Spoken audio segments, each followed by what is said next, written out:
Добрый вечер, шановное господарство. Вітаю наших постоянных гледашоў и тых, хто трапіў на Белсат упершыню. З вами Ярослав Стешик, у эфиры «Объектив». Агляд галоўных навінаў гэтага няпростага часу. Пачынаем. Скоро выйдешь, скоро. Осталось чуть-чуть. Ты знаешь. Маладзечна. Першы крымінальны вырак у справе сёлетніх пратэстаў. Еще раз убедилась, что это вообще супер ребята, порядочные, справедливые. Сустрэчы на найвышэйшым узроўні. Мы обсуждали, каким образом Франция могла бы помочь решить политический кризис. Наш прыярытэт сёння рашучае суджэнне і санкцыі. Нам таксама неабходна ўдзельнічаць у пасярэдніцтве. Пасля Макрона Ціханаўская спаткаецца з Меркель. Хутчэй, вышэй и чистей. Международная федерация легкой атлетики ведет решительную борьбу с допингом. Беларусь входит в группу, так называемую группу риска. Скандал вакол беларускага спартовага чыноўніка. А пачынаем з паведамлення пра рэпрэсіі супраць нашых калегаў-тутбаеўцаў.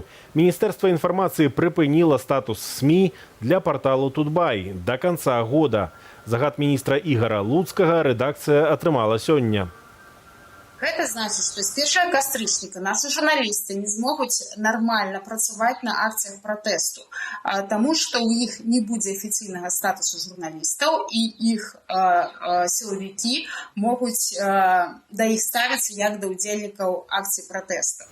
На загад міністра «Тутбай» страціць статус медыа ад паслязаўтра. Пры гэтым па-ранейшаму будзе працаваць як інтэрнэт-рэсурс. Гэткае рашэнне ўладаў рэдакцыя расцэньвае як ціск на незалежнае і найбольш папулярнае інтэрнэт-выданне ў Беларусі.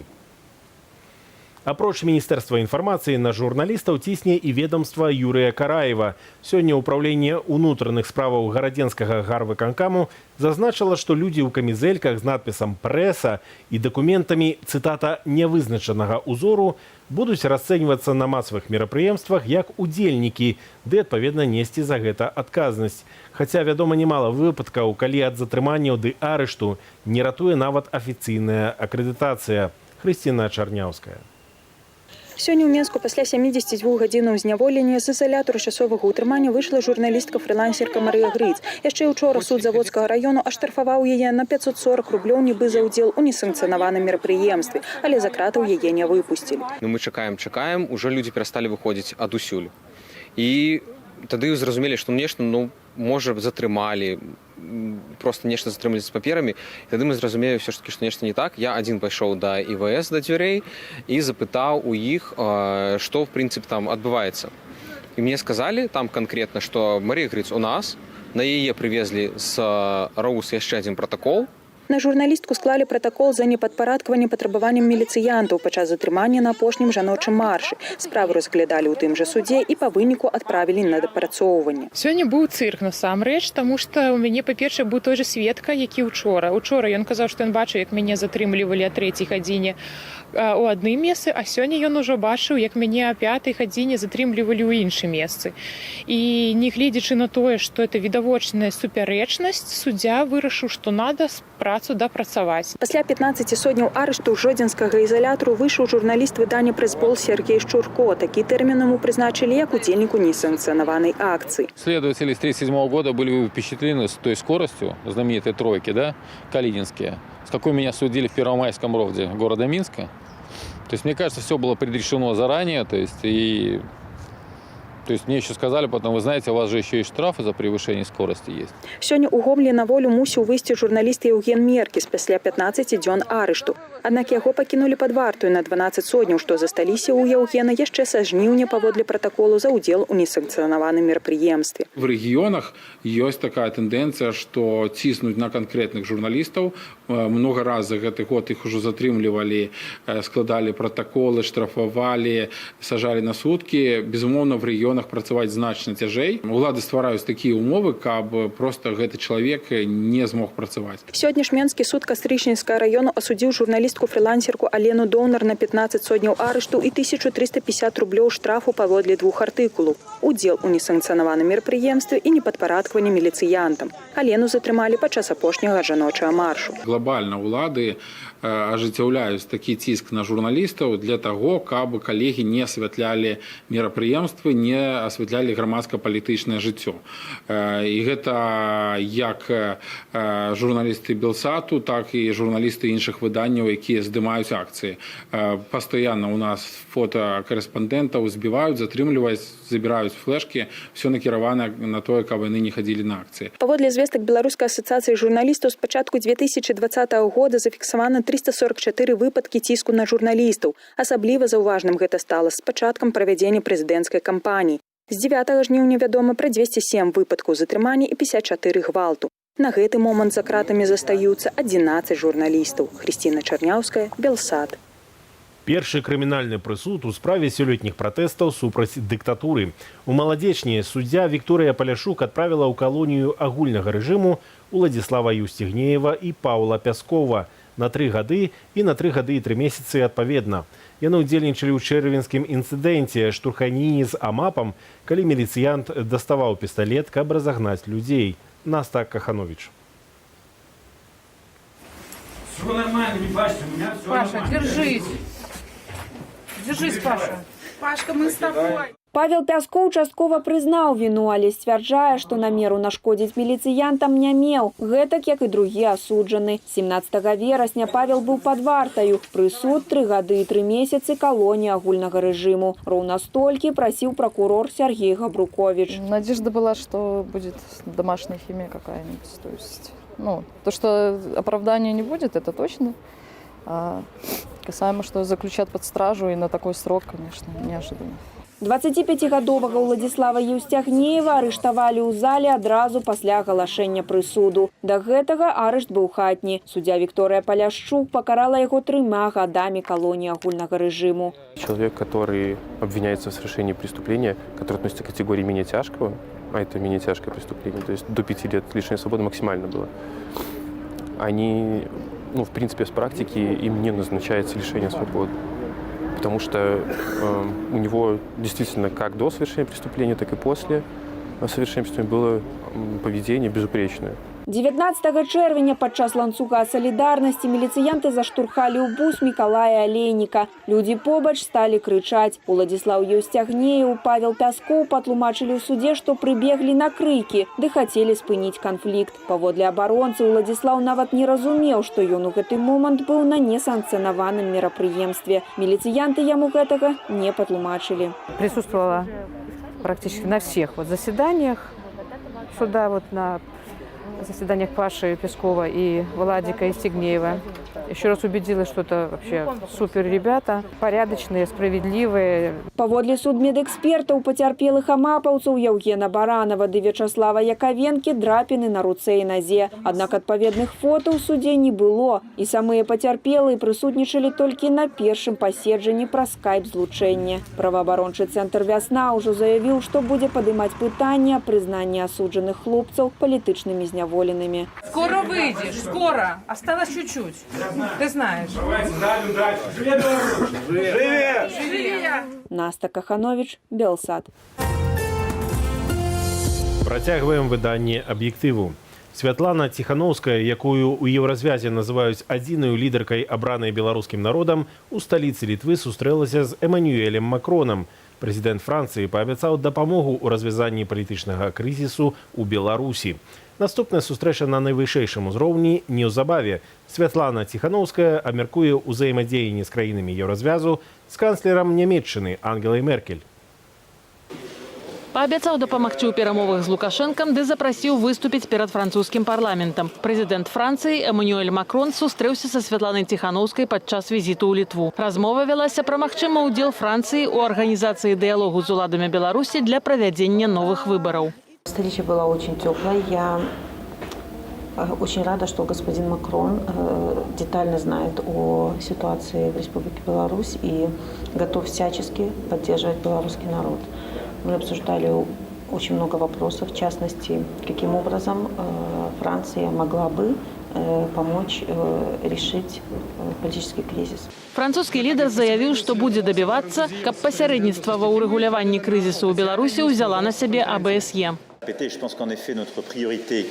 Наш прыярытэт сёння рашучае суджэнне і санкцыі. Нам таксама неабходна ўдзельнічаць у пасярэдніцтве, чаго трэба пазбегчы, дык гэта геапалітызацыя канфлікту. Пераход мае быць у максімальнай ступені мірным і мае быць рашэннем Беларусі без аніякага ўмешальніцтва з-за мяжы. Сустрэча з прэзідэнтам Францыі стала чарговым жэстам прызнання ў Еўропе Святланы Ціханаўскай як прадстаўніцы беларускага народу. Раней прайшлі ейныя спатканні з лідарамі Польшчы ды Літвы, а таксама з міністрамі замежных справаў еўразвязу ў Брусэлі. Гэтыя сустрэчы і з французскім лідарам Макронам, і вось як стала вядома з Меркель, магчыма, Ціханаўская будзе сустракацца неўзабаве. Яны найперш, канешне, маюць значэнне такое сімвалічнае. Гэта маральная падтрымка прыхільнікаў перамен у Беларусі. Сёння Вялікая Брытанія і Канада ўвялі санкцыі супраць Лукашэнкі да ягонага атачэння. У краінах Балтыі падобныя абмежаванні ўжо дзеюць. Персанальныя санкцыі супраць адказных за жорсткія рэпрэсіі ў Беларусі мае прыняць у найбліжэйшыя дні еўразвяз. Ціханаўская лічыць, што Еўропа можа пайсці яшчэ далей, ды ўвесці таксама эканамічныя санкцыі супраць асобных бізнесоўцаў, якія падтрымліваюць рэжым. Французскі прэзідэнт абяцае санкцыі падтрымаць і дадае, што толькі супраца з Расіяй можа развязаць праблему. Калі мы хочам моцнага міра ў Еўропе, мы павінны супрацоўнічаць з Расіяй, бо мы маем агульную геаграфію і агульнае мінулае. Вядома, у нас былі складаныя перыяды, і я ведаю, што тут у Літве вы перажылі рэпрэсіі, людзей тут забівалі. Але мы не можам жыць так, нібы Еўропа размяшчаецца вельмі далёка ад Расіі. Расія лічыць стасункі з Беларуссю нязменна братнімі, нягледзячы на вонкавую сітуацыю. Сейчас, с учетом той непростой ситуации, в которой оказалась Республика Беларусь,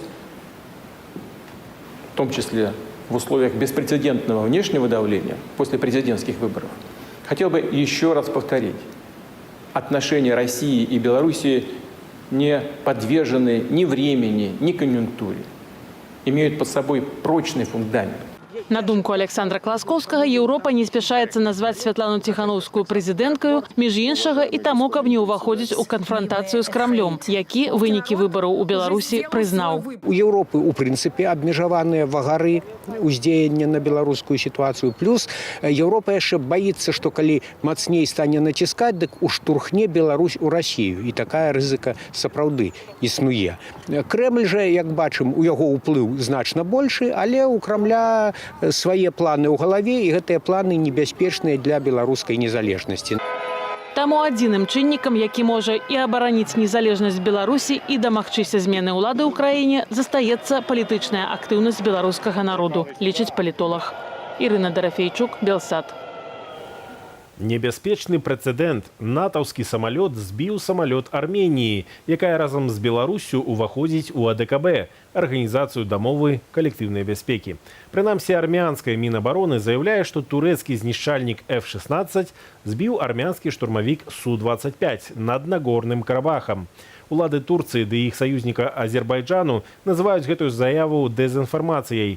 Вашай увазе апошнія навіны карабахскага канфлікту. На тэрыторыі непрызнанай рэспублікі трэці дзень працягваюцца жорсткія баі. За акіян дзяржсакратар США Майк Пампео заклікае бакі канфлікту сесці за стол перамоваў. Мы з міністрам замежных справаў закранулі канфлікт у Нагорным Карабаху, дзе абодва бакі павінны спыніць гвалт і працаваць з старшынямі менскай групы, каб як мага хутчэй вярнуцца да прадметных перамоваў. Сёння ўзброеныя сілы Азербайджану абстралялі вайсковую частку ў раёне Вардэніс на тэрыторыі Арменіі, а таксама ўжылі авіяцыю ў кірунку армянскіх пазіцыяў. Адказ Ереван папярэдзіў, што ўжо ўзбраенне ды вайсковую тэхніку большай дальнасці ды плошчы пашкоджання для знішчэння жывой сілы ды аб'ектаў праціўніка. Пошла дезинформация о том, что якобы с территории Вардениса вооруженные силы Армении обстреляли Дашкесанский район Азербайджана.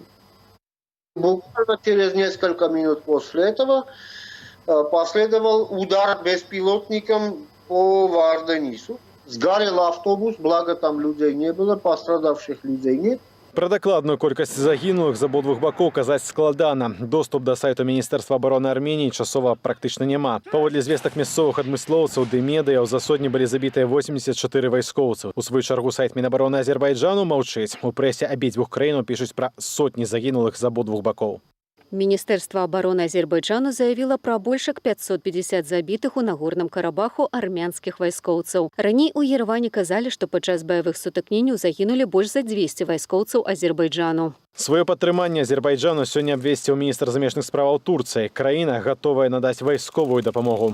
Bu sorunun çözümü basit. Развязание проблемы простое. Есть только один выход. Армения мусіць сысці з тэрыторыяў, якія яна акупавала ў Азербайджане. Калі гэтага не адбудзецца, тады праблема не будзе развязаная. Міністэрства абароны Армении паспела заявіць, што абстрэлы іхных пазіцыяў здзяйсняецца турэцкімі дронамі, а на баку суперніка воююць далёка не толькі мясцовыя жаўнеры. Активность Турции носит просто беспрецедентный характер. Это факт. То, что министр обороны Турции Хулуси Акар говорил о том, что Турция сама является стороной конфликта. Это цитата. То, что Reuters, The Times, The Guardian пишет о том, что Турция переправляет из Сирии разное террористическое отребье. Это вот пишет уже Reuters. До этого, конечно, эта информация была и у нас. Натуральна, азербайджанскія эксперты ў сваю чаргу не пагаджаюцца з абвінавачаннямі, ды кажуць, што пакуль не прасілі дапамогі ў Турцыі, а тэхніка і дроны, маўляў, набываліся раней, і ніхто з замежных жаўнераў не прысутнічае ў шэрагах азербайджанскіх войскаў. Чтобы отличить турецкий этот дрон не от турецких, но нужно как минимум определенный опознавательный знак. Потом Азербайджан имеет возможность и практику закупки беспилотных летательных аппаратов в разных странах.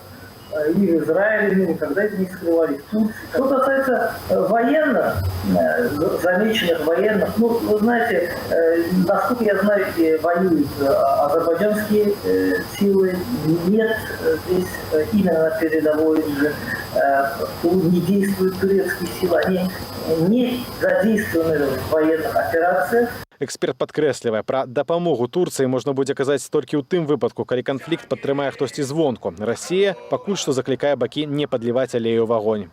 Валерія Кірычава, Вольга Старасціна, Всевалад Шлыкаў, Белсат. А напрыканцы навіны спорту, якія сёлета неразрыўна звязаныя з палітычным крызісам.